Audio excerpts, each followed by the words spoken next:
One point agenda के साथ मोहतरम अजीज़ों, दोस्तों, बुज़ुर्गों, बहनों, माओ, नौजवानों, ये बात बड़ी समझने की है कि ये जो मईशत का ड्रावा दिया जाता है हर रोज़, हर आम व ख़ास, हर जमात मुंह उठा के मईशत की बात करते हैं।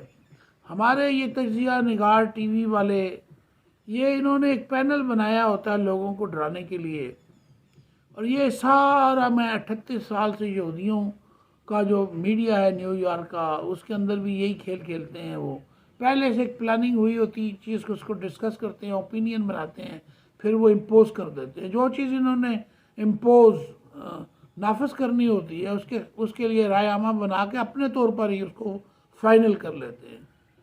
तो आप मत डरें, जब तक हम असली पाकिस्तानी इस बात को नहीं समझते कि मईशत क्या है। अल्लाह रब्बुल इज़्ज़त ने मईशत की डेफिनेशन कुरान और सुन्ना के तहत हमें दी है, हमारे नबी को दी है। हमारे नबी सल्लल्लाहु अलैहि वसल्लम ने रियासत मदीना यसरब में मुस्लिम कम्युनिटी सिस्टम की बुनियाद रख कर इस्लाम की मईशियात को बनाया, मईशत को बनाया, माशियात को बनाया और परवान चढ़ाया। और उसके अंदर बड़े बेसिक चीज़ें हैं। बेसिक चीज़ें क्या हैं? सलात है, सदक़ात है, नमाज है, सलात, नमाज, सदक़ात, ज़कात। और ये जो सदक़ात है ना, ये ला मतनाई सिलसिला है। जब सदक़ात आते हैं तो वो सारे के सारे मुसलमानों के ट्रेजरी बैंक, जिसको बैतुल माल कहते हैं, जिसको कायद आज़म ने बनाया था, जनरल मोहम्मद ज़िया-उल हक ने अमलन बना के इस कौम को दिया। लेकिन ये बड़े बदबख्त और ये शैतानी सिफ्त के लोग हैं, ये मुस्लिम लीग नून वाले और ये पीपल्स पार्टी वाले, इन्होंने Benazir income support programme, Nawaz Sharif income support programme बनाकर इस्लाम से गद्दारी की। अल्लाह के नबी सल्लल्लाहु अलैहि वसल्लम के माशी निज़ाम, स्टेट बैंक ऑफ इस्लाम, स्टेट बैंक ऑफ मिल्लत इस्लामिया, ये बैतुल माल का जो बैंक है, ये ट्रेजरी है, ख़जाना है उम्मत मुसलमा का। इसको इन्होंने चलने नहीं दिया। और तकी उस्मानी जैसे लोग वो बिक गए, उन्होंने अपने ईमान को बेच दिया। रॉथशाइल्ड, आपको बड़ी दफ़ा समझा चुका हूँ रॉथशाइल्ड कौन है। रॉथशाइल्ड पूरी दुनिया के स्टेट बैंकों का मालिक है, और ये एक शैतानी साइंसी माशी निज़ाम, पेपर्स, नंबर्स के ऊपर सूदी निज़ाम से जोड़ के इंसान का इस्तेसाल करने के लिए, इंसानों को ग़ुलाम बनाने के लिए, कौमों को ग़ुलाम बनाने के लिए ये तरीका शैतानियत अपनाया गया है। और वैसे ही तो अल्लाह ताला ने सूद के ख़िलाफ़ इतनी बड़ी सज़ाओं का ऐलान किया। क्यों किया? कि जो 70 बार अपनी माँ से ज़िना करने के मुतरादिफ है। ये कोई आसान सी बात है, हम मजाक समझते हैं। आप यकीन जानें कि सूद का लफ्ज़ अब तो मुसलमान सुन सुन के उसको परवाह नहीं करते। सूद पर मईशत जब खड़ी होती है तो वो आलमी तौर पर बेसिकली किसी न किसी, हर कौम को इस्तेसाल वो करती है, उनका खून करती है। और जो इन्वेस्टर्स हैं वो उसी के ऊपर लोगों को ग़ुलाम बनाकर अपनी अय्याशी का सामान फराहम करते हैं। इसके अल्टरनेट कोई भी NGO इस्लाम के अंदर चंदा लेने की मजाज नहीं। पाकिस्तान में जितनी मजहबी जमातें हैं, छोटी छोटी जमातें ना, छोटे छोटे अदारे, हिफ्ज़ कुरान पाक, मस्जिदें बना ली न बेचारों ने, चंद आने टके मिलते हैं इनको, हैं। अब ये चंद टके आने की वजह से खरबों रुपए की इस्लामी मईशत को ये ज़ाया करते हैं। चंद टकों के खातिर ये इस्लाम के माशी निज़ाम को नाफिज नहीं होने दे, चंद टकों के लिए।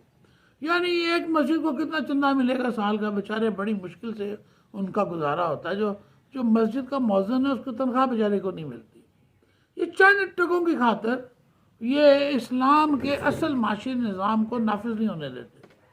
और ये सबसे बड़े मुजरम हैं हमारे हमारे उलमा, हमारे ये मजहबी, ये जो मसाजिद के अंदर जो कमेटियाँ बनती हैं ना, ये बड़े शैतान लोग हैं। कमेटियों के चक्कर में जी अल्लाह का घर बनाना है, सारा पैसा इधर उधर से इकट्ठे करते हैं। और इनमें अच्छे लोग भी हैं, बुरे भी हैं, लेकिन इस्लाम में इसकी ममानत है। इस्लाम में इसको मना किया गया। कोई एनजीओ काम नहीं करेगी इस्लामी स्टेट में। इस्लामी स्टेट में काम करेगी इस्लाम की स्टेट खुद।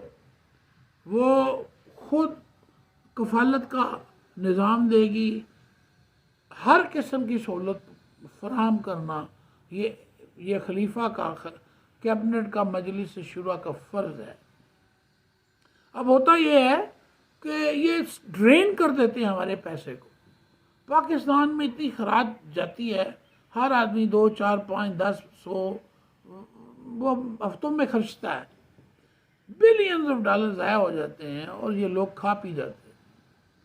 इस्लाम का माशी निज़ाम का ये बेस्ट टाइम है कि पाकिस्तान में बैतुल माल के बैंक को आज़ाद किया जाए और इसको तरतीब के साथ, तरतीब नंबर 1, कायद आज़म मोहम्मद अली जिन्ना की अकलौती मिनिस्ट्री को बहाल किया जाए। उसके 6 पॉइंट जिसमें कुरान और सुन्ना के कवानीन का नफाज कर जा चुका है। और ये ट्राइका, ये कादियानी फौजी इस्टेब्लिशमेंट, ये अदलिया, शैतानी अदलिया और ये शैतानी इबलीसी पार्लियामेंट, ये गासिब हैं। इन्होंने कब्ज़ा किया पाकिस्तान पे। 1948 से कब्ज़ा शुरू हुआ है। हम इनको नहीं मानते। ये नाजायज़ हैं, ये नाजायज़ हरामी औलादें हैं। इनमें एक भी हलाली औलाद नहीं है। हलाली औलाद कायद आज़म मोहम्मद अली जिन्ना ने जो कायम की थी मिनिस्ट्री रिकन्स्ट्रक्शन और उसके ज़रिए जो कानून कुरान नाफिज किया, वो हलाली थी। उसके ऊपर तमाम कौम ने जानों के नजराने पेश किए गए। अब इन हरामी औलादों के चक्कर में ये ट्राइका जो बनी है, ये टोटल हराम है।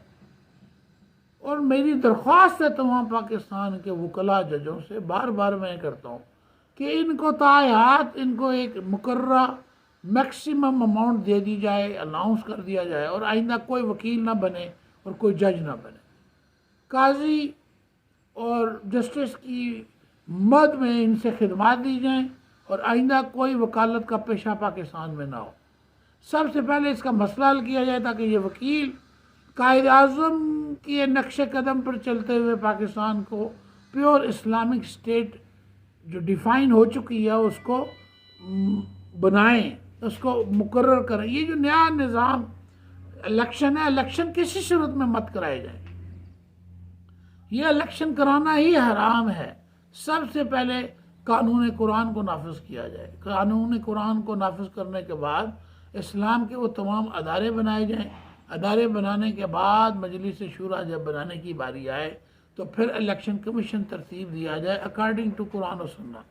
फिर अगर आपको अवामी नुमाइंदे चाहिए, और वो भी इसलिए कि जो फलाह बहबूद की जो काम है उसके ऊपर आप इलेक्शन करा सकते हैं। ये एक तरीका है। ये इस तरीके को फॉलो करना, इस तरीके को अपनाने का ये पाकिस्तान की तारीख का सुनहरी तरीन दौर है।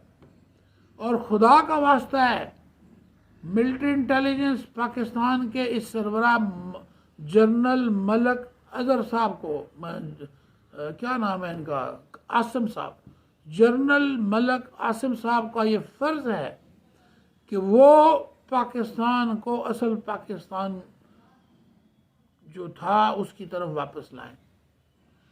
जनरल अयूब खान एक वेटिकन का एजेंट था। उसने वेटिकन की एजेंटी करते हुए पाकिस्तान को कायद आज़म के पंजों से खींचकर कब्ज़ा किया। इस कब्ज़े को छोड़ने का वक्त आन पहुंचा है। और छोड़कर ये नहीं कि लावारिस करना, आपने अपनी कंट्रोल में रखे। हमें इससे गरज नहीं है। गरज इससे है कि कवानीन कुरान और सुन्ना को नाफिज किया जाए जिसके लिए पाकिस्तान बना। अगर आज आपने और हमने, कौम ने मिलकर ये काम न किया तो क्या फ़ायदा। ये जो जमात इस्लामी वाले 2 दफ़ा इन्होंने इलेक्शन जीता, कराची का कोई इस्लाम का निज़ाम नाफिज नहीं किया, ये ट्रक की बत्ती पीछे लगाते हैं। इसी तरीके से मुफ्ती महमूद साहब और उनके बेटे फरजल ये इस्लाम का नाम इस्तेमाल करते हैं। इनको क्या ज़रूरत पड़ी थी कि हमारी माँ धरती पाकिस्तान के पड़े निकाह कुरान और सुन्ना के ऊपर एक दूसरा निकाह 1973 का मुशरिक और मुनाफिक कानून बनाया जाए, कॉन्स्टिट्यूशन बनाया जाए। एक बहुत बड़ा ब्लंडर था जो उन्होंने किया और उसकी सज़ा हमने पाई है 75 सालों में। आज हम एटम बम की ताकत रखते हुए, न्यूक्लियर पावर होते हुए, हम फोरफिट होने की बातें करते हैं। किस किस्म का फोरफिट है? और ये बेगारत जिन्होंने 9/11 करके हम मुसलमान मुल्कों पर चढ़ाई की, हमारे हमारे हमारे बच्चों को, हमारे बुज़ुर्गों को, हमारी लड़कियों को, सबको उन्होंने मारा, कत्ल किया, जेलों में ठूसा। इन पर तो हमने फ़र्द जुर्म नहीं आयद की अभी तक। हमें किसी से डरने की ज़रूरत नहीं। हम डरने वाली कौम नहीं है, हम उम्मत मोहम्मदिया हैं। हम नबी सल्लल्लाहु अलैहि वसल्लम की उम्मत वस्त है। अल्लाह ने हमारी तख्लीक की है, अल्लाह हमारा आशिक है, हम सारे अल्लाह की माशूक हैं। हमें उसके बगैर किसी से डरने की ज़रूरत नहीं। आलिहान पाकिस्तान को चाहिए कि इस वक्त से फ़ायदा उठाएं और ये जो बंदर हैं, ये जो डंकी हैं, ये जो मंकी हैं, इनसे अपनी जान छुड़ाएं। ये झूठे हैं, ये कल भी झूठे थे, ये आज भी झूठे हैं। इनके पीछे जो अपॉर्चुनिस्ट लोग हैं उनको अपने अपने कारोबार की फ़िक्र लगी हुई है। एक सिलसिला शैतानियत है, हर आदमी एक पीछे के लगा हुआ दौड़ा, ये हुकूमत में आ जाएगा तो मेरा फ़ायदा हो जाएगा, इसके ये मरबे बनेंगे, इसके ये जनाब प्रोजेक्ट मंजूर होंगे। ये सब शैतानी खेल है, ना ख़त्म होने वाला। तो असल चीज़ इस्लाम ही वो पॉलिटिकल सलूशन है जो पूरी दुनिया में हमेशा अमन की ज़मानत है, सोशल जस्टिस की ज़मानत है, जो इखलाक की ज़मानत है, हर चीज़ की ज़मानत है। इस्लाम का political solution he only is a solution. अस्सलाम।